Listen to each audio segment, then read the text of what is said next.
together a game plan to make it look like street. So I'm not fuck the street part because it's street niggas that are offended by this. Yeah. I'm saying you're trying to convince people and make it look like you're going through something, right? To justify your actions and behavior. Right. Why did I just hit that nigga over the head?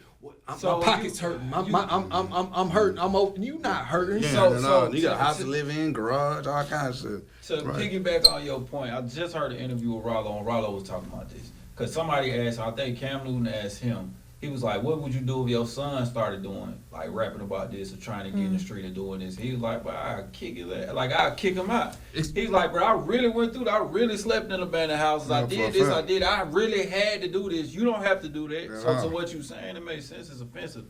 To get to your point, I'm going to read a quick little blurb, right? This is from that meeting that happened from an anonymous source in 1991, right? He said, as they were sitting down, basically, I'm going to summarize real quick. All of the industry heads were invited from the United States and across seas that have to do with pushing music and entertainment forward after they went through some of their investments and all of that stuff and how they're going to do the future of music. They were talking about CDs and all that stuff then, right? And how it's going to eventually end up being a touchless system, right? That's what we in now. He said, the subject quickly changed as the speaker went on to tell us that the respective companies we represented had invested in a very profitable industry which could become even more rewarding with our active involvement. He explained that the companies we work for had invested millions into building privately owned prisons and that we are in a position of influence in the music industry would actually impact the profitability of these investments. I remember many of us looking in a group, immediately looking at each other with confusion. At the time, I didn't know what a private prison was, but I wasn't the only one. Sure enough, someone asked what the prisons were, what any of this had to do with us. We were told that these prisons were built by privately owned companies that received funding from the government based on the number of inmates. The more inmates, the more money the government would pay these prisons. It also made it clear to us that since these prisons were privately owned, as they become publicly traded, we'd be able to buy shares. So it was basically getting into this is in 1991. 1991, and this is literally, Reese, thank you for that, because this is literally like the dissertation behind My Vote is Hip Hop, because we allowed them to hijack our genre. Yeah. And the fact of the matter is that what we also don't look at is the same people.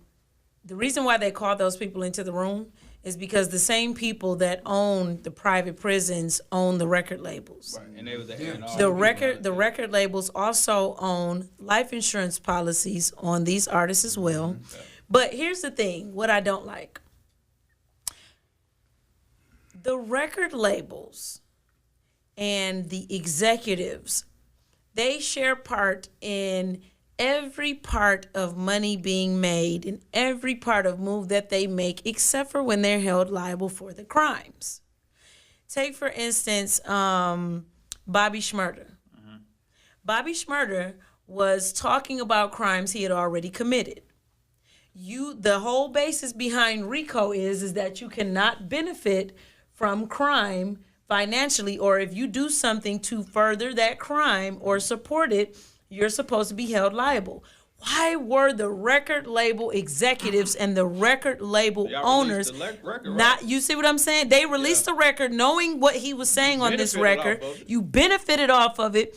Why were they not held accountable as well? No, it was already released though. No. No. What she's saying. No. That's okay, he had already. The go ahead. definition of racketeering is benefiting off of a criminal behavior. Right. So if he's saying criminal behavior, if he's admitting to criminal or gang, or if gang is, or being in a gang is criminal behavior, or if killing somebody is criminal behavior, if the record label is profiting off of this behavior, why aren't they included in the racketeering? They should have been held accountable. Because we're not profiting off of what he actually did. He actually did that. And he's actually profiting now on money going back to do it again. But so are they. We only profiting off entertainment, which we don't even know if he's telling the truth, because half you niggas. No, it was that he was talking. He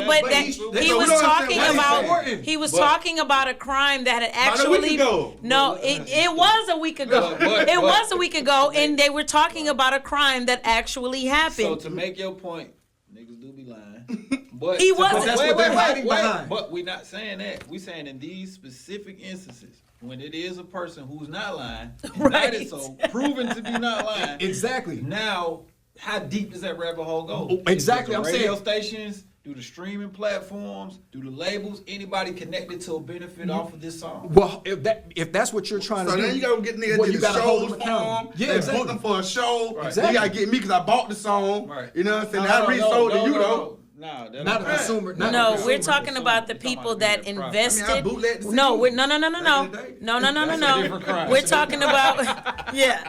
We're talking about that's some limeware shit. We talking about the record labels and executives who invested into this artist and that music, knowing Listen, this that crazy. this exploit- this to was exploit- It says committed. it right to here. It exploit said- their criminal behavior. It said at this point, my industry colleague who had first opened the meeting took the floor again and answered questions. He told us that since our employers had become silent investors in the prison business, it was now in their interest to make sure that these prisons remain filled.